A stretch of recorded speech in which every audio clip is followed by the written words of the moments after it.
नमस्कार दोस्तों, मैं निपुण आलम मैन आप सभी का अन अकेडमी में स्वागत करता हूं। दोस्तों, अभी एक जानकारी आई है कि लद्दाख जो था, लद्दाख में 5 नए जिले बना दिए गए हैं और वो 5 जिले कौन-कौन से हैं? जमस्कांग, दास, शाम, नुब्रा और चांगथांग। ये 5 नए जिले लद्दाख के अंदर बना दिए गए हैं। दोस्तों, हम देखें तो लद्दाख का वर्तमान में जो मानचित्र आप देख रहे हैं, वो ये मानचित्र है। ये तो आपका जम्मू कश्मीर और हम देखते हैं कि जो 2019 के बाद अगर हम स्थिति देखते हैं तो ये आपका जम्मू कश्मीर पूरा आप देख रहे हैं, जम्मू कश्मीर और ये कारगिल और ये पूरा आपका जो येलो कलर है ये लद्दाख है। जम्मू कश्मीर, जब जम्मू कश्मीर का पुनर्गठन हुआ 2019 में, 5 अगस्त 2019 में, तो 2 यूटी बनाई गई। पहले ये पूरा जम्मू कश्मीर हुआ करता था। तो जम्मू कश्मीर राज्य की 2 यूटी बनी, एक यूटी बनी जम्मू कश्मीर और एक यूटी बनी आपकी क्या? लद्दाख। लद्दाख के 2 जिले थे, लेह और दूसरा ये आपका कारगिल, यानी कि आपका ये कारगिल। अब ये आपके 5 जिले बना दिए गए हैं, 5 जिले। थोड़ा-सा मैं आपको बताऊँ पहले 2019 में क्या हुआ था? 2019 में केंद्र सरकार ने आर्टिकल 3 का, जो संविधान का आर्टिकल 3 है, उसका प्रयोग करते हुए जम्मू कश्मीर राज्य के 2 यूटी बनाई गई। और हम जानते हैं आर्टिकल 3 संसद को ये अधिकार देता है कि वह राज्यों की सीमाओं में, नाम में, क्षेत्र में यूटी को राज्य, राज्य को यूटी, ये बनाने की पूरी शक्ति पार्लियामेंट को दोस्तों दी जाती है। वो प्रक्रिया आपको पता भी होगा, संसद प्रस्ताव लेके आती है, मंत्रिपरिषद प्रस्ताव लेकर आती है। प्रस्ताव एक निश्चित समय सीमा के साथ भेजा जाता है संबंधित विधानसभा को। विधानसभा की उस समय शक्ति खुद संसद को दे दी गई थी, क्योंकि उस समय विधानसभा नहीं थी। आप जानते हैं विधानसभा का पहले ही 2018 में क्या हो चुका था, आपका विघटन हो चुका था, यानी कि वो भंग कर दी गई थी। तो जो संसद ने उस बिल को पास किया और पास करने के बाद एक निश्चित समय सीमा के अंदर क्या होता है, राष्ट्रपति को इन्फॉर्म करना पड़ता है विधानसभा को। फिर विधानसभा की जो भी रिकमेंडेशन आती है, संबंधित तो यही होता है, उसको मानने के लिए संसद बाध्य नहीं होती और संसद जिस दिन साधारण बहुमत से पारित कर देती है, तो वह राज्य का परिवर्तन हो जाता है। जम्मू कश्मीर में बस इतना हुआ था कि उस समय विधानसभा वहाँ पर नहीं थी, वो भंग हो चुकी थी, तो संसद के द्वारा ही हाथों हाथ मंजूरी दे दी गई थी इस पुनर्गठन को लेकर। जब ये पुनर्गठन हुआ, तो पुनर्गठन में आप जानते हैं 2 आपकी यूटी बनी। एक तो बनी यूटी ये, यानी कि लद्दाख, और दूसरी यूटी बनी आपकी कश्मीर। अब इसमें एक इंटरेस्टिंग बात क्या था, जो यूटी ये बनी थी, ये दोस्तों आपका आर्टिकल 239 के तहत आपकी बनी थी और जो इसको यूटी बनाया गया था आर्टिकल 239 ए के तहत बनाया गया था। आर्टिकल 239 अगर केवल है, तो इसका अर्थ ये है कि इसका पूरा एडमिनिस्ट्रेशन सेंटर के द्वारा, केंद्र के द्वारा देखा जाता है, जिसमें एक गृह मंत्री की अध्यक्षता में एक काउंसिल बनती है और वो काउंसिल क्या करती है, इस तरह की यूटीज को क्या करती है, संचालित करती है। जब हम आर्टिकल 239 ए की बात करते हैं और आर्टिकल 239 ए की बात करते हैं, तो ए के अंदर आपका दिल्ली का पूरा एडमिनिस्ट्रेशन है और जब हम इसकी बात करते हैं तो यहाँ पर आपका पांडेचेरी का, यानी कि पुदुचेरी का, पांडेचेरी का पूरा पूरा एडमिनिस्ट्रेशन आप देखते हैं। इन दोनों की खास बात ये थी कि इन दोनों में क्या होती है, विधानसभा, यानी कि आपका विधानसभा होती है। यहाँ भी विधानसभा है, यहाँ भी विधानसभा है। हुआ ये कि जब जम्मू कश्मीर को यूटी बनाया गया, तो जम्मू कश्मीर को इसी कैटेगरी में 239 ए के अंदर दोस्तों आपका रखा गया। इसका मतलब ये हुआ कि यहाँ पर वो पुदुचेरी वाली, यानी कि जो पुदुचेरी वाली व्यवस्था है, वो सारी व्यवस्था यहाँ पर आपको देखने को मिलेगी, अर्थात विधानसभा भी होगी। और आप जानते हैं वहां पर विधानसभा की घोषणा हो गई है और विधानसभा के जो चुनाव है, वो चुनाव जो है आपके 3 चरणों में होंगे, 1 अक्टूबर तक होंगे। और आप जानते हैं 30 सितंबर तक सुप्रीम कोर्ट ने कहा भी था 2023 में कि जम्मू कश्मीर के चुनाव जल्द से जल्द करा लिए जाएं। तो उसी क्रम में क्या हुआ, लद्दाख के अंदर ये 5 नए जिले बनाने की घोषणा सेंट्रल गवर्नमेंट के द्वारा कर दी गई है। इसकी सूचना आप देखें तो इसकी सूचना पहल तो हमारे गृह मंत्री जी का जो एक्स हैंडल है उसके द्वारा की गई। यानी कि उन्होंने अपने एक्स पे लिखा, अमित शाह जी का जो गृह मंत्री जी का ये ट्वीट है, इसके माध्यम से हमको मिली। फिर मैंने इसको थोड़ा पढ़ा, तो मैंने जाकर अपना जो हमारा पीबीआई है, यानी कि आपका प्रेस इन्फॉर्मेशन जो ब्यूरो है, पीआईबी है, वहाँ पे जाके मैंने देखा, तो वहाँ भी ये पूरी सूचना पड़ी हुई थी। इस सूचना को देखें तो उसमें क्या लिखा हुआ है? प्रधानमंत्री श्री नरेंद्र मोदी जी के एक विकसित और समृद्ध लद्दाख के निर्माण के विजन को साकार करने की दिशा में गृह मंत्रालय ने संघ शासित प्रदेश में 5 नए जिले के गठन की मंजूरी दी है, ये इसमें लिखा हुआ था। और यहाँ पर पूरी डिटेल भी दी गई है, वो 5 जिले कौन-कौन से होंगे, ये भी मैंने देखा कि पीआईबी पे पूरा पड़ा हुआ है कि गृह मंत्रालय केंद्रीय गृह मंत्री, सहकारिता मंत्री अमित शाह जी ने इस ऐतिहासिक निर्णय की जानकारी देते हुए कहा कि 5 नए जिले जंस्कार, दास, शाम, नूबा, चांगथांग में प्रशासन को सुदृढ़ होने के लिए और स्थानीय लोगों को उनके द्वार पर सरकारी योजनाओं का लाभ मिल सकेगा। देखिए, आप देखें लद्दाख जो है, ये बहुत बड़ी यूटी है और होता क्या है कि जनसंख्या वाक़ई में बहुत कम है। लेह लद्दाख की अगर हम बात करते हैं पूरा लेह और कारगिल की, तो यहाँ की जनसंख्या बहुत ही कम है। मतलब आप देखेंगे तो 4 लाख भी पूरी आबादी नहीं है, लेकिन क्षेत्रफल बहुत बड़ा है। तो क्षेत्रफल बड़ा होने के कारण क्या होता था कि जो योजनाएँ होती हैं, सरकारी योजनाएँ, कल्याणकारी योजनाएँ, उनको लागू करने में बड़ी दिक्कतें आती हैं, बड़े इश्यूज़ आते हैं। और आप जानते हैं कि भौगोलिक दृष्टि से भी बड़ा ही उस प्रकार का क्षेत्र है कि वहाँ पर जो भी कल्याणकारी योजनाएँ एकदम पर्वतीय क्षेत्र पूरा है, तो वहाँ पे बड़ी समस्याएँ देखी जाती थी।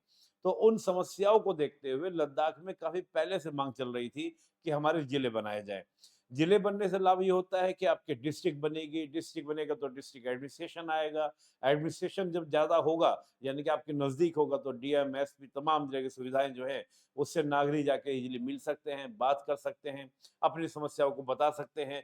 पहले काफ़ी दूर अगर मान लीजिए कोई घटना हो जाए, एक जिले के एक कोने में हो और दूसरे कोने में घटना हो और डीएम यहाँ पर आपका ऑफ़िस बना हुआ है, डीएम को जाने में 5 घंटे लग गए, 6 घंटे लग गए, एसपी को जाने में 6 घंटे लग गए, तो समस्याएँ आती थी। लोगों को भी अपने सामान्य काम-काज कराने में दिक्कत आती थी। तो उसी चीज़ को देखते हुए ताकि लोक कल्याणकारी राज्य की जो संकल्पना है कि दरवाजे पर आपके क्या पहुँचे, सुविधाएँ पहुँचे। मोदी सरकार लद्दाख के लोगों के लिए अपार संभावनाओं का सृजन करने की प्रति प्रतिबद्ध है। नए जिलों के निर्माण से सरकार की सभी कल्याणकारी योजनाएं लोगों तक आसानी तक पहुंचेगी और अधिक से अधिक लोग इसके लाभान्वित होंगे। यह महत्वपूर्ण निर्णय लद्दाख के सर्वांगीण विकास के लिए क्या होगा, उपयोगी होगा। और ये आज की 26 तारीख को ही आपका 1 बजे पीआईबी दिल्ली के ऊपर ही आपने देखा। चलिए, मैंने ये देखा, मैंने आपको बताया। अब आपको इसमें बात करें, आखिर ये लद्दाख का अगर हम प्रेजेंट में बात करते हैं तो क्या स्थिति लद्दाख की है? देखिए, अगर हम लद्दाख की पॉपुलेशन की बात करें तो पूरे लद्दाख की हम बात कर रहे हैं तो 2011 के सेंसस के अकॉर्डिंग मैं बता रहा हूँ आपको, यहाँ पर मेजॉरिटी पॉपुलेशन आपकी इस्लाम है, इस्लाम के बाद बुद्धिज्म है, हिंदुइज्म भी है, सिखिज्म भी है, क्रिश्चियनिटी भी है, जैनिज्म भी है, लेकिन ज्यादा बड़ी संख्या में यहाँ पर इस्लाम और आपका बुद्धिज्म है। अगर इस बात को हम देखें तो आपका जो पूरा लद्दाख वाला बेल्ट, ये तो हम जानते ही हैं कि जो ये वाला क्षेत्र है आपका,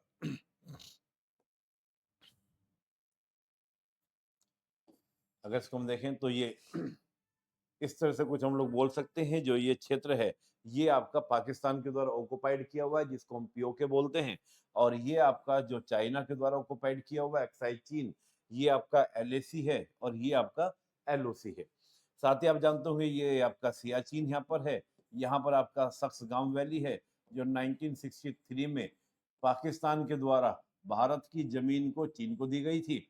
और ये हम जानते हैं जो अक्साई चीन है, हालांकि पहले दोनों सेनाएं, भारत पाकिस्तान की दोनों सेनाएं पेट्रोलिंग करती थी, लेकिन ऑपरेशन मेघदूत के द्वारा 1984 से तब से पूरा नियंत्रण हमारे पास में होता है, हमारे पास में पूरा कंट्रोल है इस क्षेत्र का, इस लैंड का। अब हम देखें अगर यहाँ की जनसंख्या की दोस्तों अगर हम बात करते हैं, तो आप देखिए बड़ा इंटरेस्टिंग जनसंख्या। अगर हम बात करते हैं लेह की, तो लेह की जनसंख्या 2011 के अकॉर्डिंग 1,33,487, यानी कि करीब आपका 1,30,000 जनसंख्या केवल लेह डिस्ट्रिक्ट की, कितनी छोटी सी जनसंख्या। और यहाँ हम बात करें कारगिल की तो 1,40,000। कारगिल में हम देखें तो मुस्लिम मेजोरिटी है, लेह में हम देखें तो बुद्धिज्म मेजोरिटी है। ये दोनों में अंतर है। यानी कि जो हम ये कारगिल वाली जगह देख रहे हैं, जो इसमें देख रहे हैं आप ये कारगिल, ये जो कारगिल है यहाँ पर आपका क्या है, मुस्लिम मेजोरिटी ज्यादा है। और लद्दाख में हम देखें तो यहाँ पर बुद्धिज्म कम्युनिटी ज्यादा है, बुद्धिज्म कम्युनिटी, यानी कि बुद्धिज्म का प्रसार यहाँ पे काफी ज्यादा है। लद्दाख का दोस्तों हम देखें तो यहाँ पर अभी तक जो था कि एक तो लद्दाख की क्या थी, एक आपकी स्वायत्त प्रवर्ती विकास परिषद लेह बनाई हुई थी और साथ ही एक आपका कारगिल बनाई हुई थी। ये जो स्वायत्त परिषद थी ये पूरे लद्दाख के लिए, यानी कि 2 डिस्ट्रिक्ट थी, तो 2 अभी तक का जो एडमिनिस्ट्रेशन है वो कैसे चल रहा था, लद्दाख में एक तो लेह के लिए एक आपका पर्वतीय विकास परिषद बनाई हुई थी, स्वायत्त विकास परिषद बनाई हुई थी और उसी तरह की व्यवस्था आप देखते हैं कारगिल में। बस अंतर इतना है कि लेह में पहले शुरुआत हो गई थी, लेह में 95 से शुरुआत हो गई थी और हम कारगिल में देखते हैं तो 2003 में स्वायत्त परिषद वहाँ पर विकास परिषद बना दी गई थी। जब दोस्तों हम लेह की बात करते हैं तो जितनी भी आप स्वायत्त परिषद देखेंगे, जैसे हमारा एसटी एरियाज है, जैसे हम बात करते हैं आपका जो छठी अनुसूची में दिया गया है, असम, त्रिपुरा, मेघालय, मिजोरम, वहां भी स्वायत्त परिषद होती है और इन स्वायत्त परिषद में 30 मेंबर टोटल होते हैं। 30 मेंबर में हम देखें तो 30 मेंबर की जो स्थिति आपकी होती है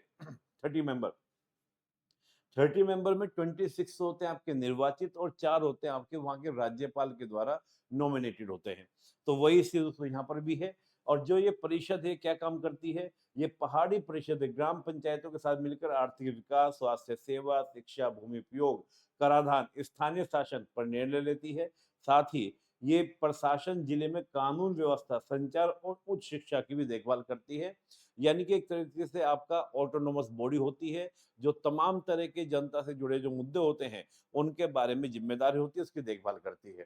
हालांकि यहाँ पर राज्यपाल को यह अधिकार होता है कि अगर ये स्वायत्त परिषदें ठीक से काम नहीं कर रही हैं तो इनको भंग कर कर दोबारा से चुनाव करा दिए जाते हैं। 26 निर्वाचित होते हैं जो वहां की जनता के द्वारा चुने जाते हैं और 4 जो होते हैं वो राज्यपाल के द्वारा नॉमिनेटेड होते हैं। अभी अगर हम प्रेजेंट में बात करें तो यहाँ पे आप देखें तो बीजेपी का दबदबा, लेह वाले सेक्टर में बीजेपी का दबदबा है, फिर कांग्रेस का और 4 ये नॉमिनेटेड, एक ये दूसरी पार्टी के हैं। लेकिन जब आप कारगिल की दोस्तों बात करते हैं तो 2003 में ये बनी, स्वायत्त परिषद वहां पर बनी और यहाँ पर आप देखेंगे यहाँ पूरा सिनेरियो बदल जा रहा है। बीजेपी के केवल 2 हैं, ये जो आप ब्लू कलर देख रहे हैं ये कांग्रेस के हैं और ये एक आपका जेकेएनसी, जम्मू कश्मीर जो नेशनल कॉन्फ्रेंस है उसका ये वाला बेल्ट आपको देखने को मिलेगा। बाकी 4 यहाँ पर आपके क्या नॉमिनेटेड है। ये मैंने आपको सूचना दे दी, ये है। अब बात हम ये करें कि लद्दाख को क्यों दिया गया था? लद्दाख को यूटी क्यों बनाया गया था? जम्मू कश्मीर को यूटी बनाया गया, उसकी चर्चा एक अलग से बात है। जम्मू कश्मीर तो आप इसलिए जानते हैं, लेकिन लद्दाख को क्यों बनाया गया? मेनली 3 कारण थे। पहला कारण सांस्कृतिक और जनसांख्यिकीय भिन्नताएँ। जब हम जम्मू की बात करते हैं तो आप जानते हैं जम्मू के अंदर हिंदू बेल्ट है, कश्मीर के अंदर हम देखें तो वहाँ पर मुस्लिम मेजॉरिटी है। तो होता क्या था कि जो कश्मीर सेंटर पूर्ण रूप से होता था, तो वहाँ की जो पॉपुलेशन है मुस्लिम बहुल है और लद्दाख की हम देखते हैं तो वहाँ पे बुद्ध कम्युनिटी का ज़्यादा प्रभाव है। तो सांस्कृतिक विभिन्नताओं के कारण देखा गया कि भई बौद्ध धर्म की बहुलता है और जम्मू कश्मीर में हम देखें मुस्लिम बहुल आबादी है। तो उस आबादी के कारण कि जिससे उनकी जो सांस्कृतिक पहचान है वो नष्ट ना हो, सांस्कृतिक रूप से संरक्षण की आवश्यकता है। एक तो ये कारण था बनाने का, दूसरा सुरक्षा संबंधी दृष्टिकोण। जैसे भी आपने देखा लद्दाख, लद्दाख वो रीजन है जो पाकिस्तान और चीन दोनों से क्या करता है, हमारी सीमाओं को क्या करता है, शेयर करता है। तो ये इसका एक रणनैतिक महत्व भी है। तो रणनैतिक महत्व होने के कारण भी इसको क्या किया गया आपका अलग से यूटी बनाया गया। साथ में विकासात्मक परिप्रेक्ष्य, ताकि विकास जो है लेह लद्दाख का बहुत जल्दी से हो, लद्दाख का तेजी से हो, तो उस प्रशासनिक सुविधा के लिए, विकास के लिए इसके लिए बनाया गया था। हाल के दिनों में आपने देखा होगा तो एक वहाँ पर सोनम वांगचुक नाम सुना होगा, जिनके ऊपर एक मूवी बनी थी, कहा जाता है थ्री इडियट मूवी जो बनी थी, उन्हीं के किरदार के ऊपर बनी थी। उन्होंने एक वहाँ पर माँग उठाई थी और माँग ये उठाई थी कि हमको क्या किया जाए, जो अनुसूची 6 है, अनुसूची 6 के तहत एक स्टेटस दिया जाए, अनुसूची 6 के अंदर रखा जाए। और कुछ माँगे उनकी थी, पहले तो ये था कि लद्दाख को पूर्ण राज्य का दर्जा दिया जाए।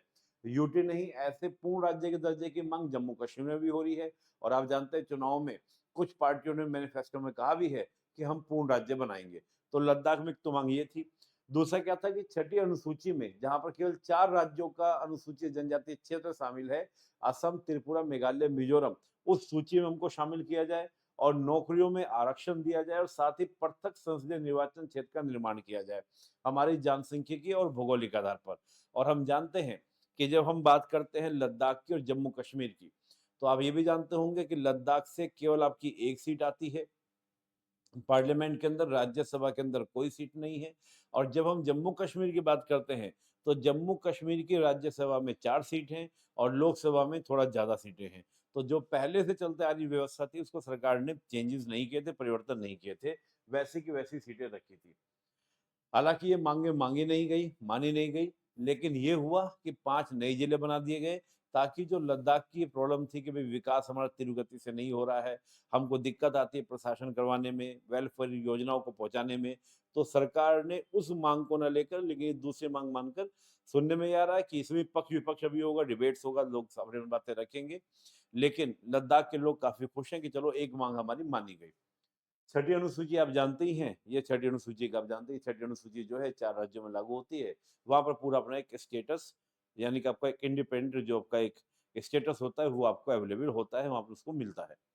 दोस्तों, अभी जो अनअकैडमी की दोस्तों हम बात करें, तो अनअकैडमी दोस्तों आपके लिए बहुत शानदार ऑफर लेकर आया है और शानदार ऑफर दोस्तों अनअकैडमी पूरा आपका जो 12 महीने का हमारा फाउंडेशन कोर्स होता है, वो बिल्कुल लेस कर 50% के रेट पर यानी कि 50% उस पर छूट दी जा रही है और मात्र 24,999 रुपए में वो अवेलेबल है। और इतना ही नहीं, जो 12 महीने का कोर्स था, उसके साथ आपको 6 मंथ का एक्सटेंशन भी दिया जा रहा है, यानी कि 12 महीने का कोर्स आप 18 महीने तक कर सकते हैं, यानी कि आप अनलिमिटेड क्लासेस आप कर सकते हैं।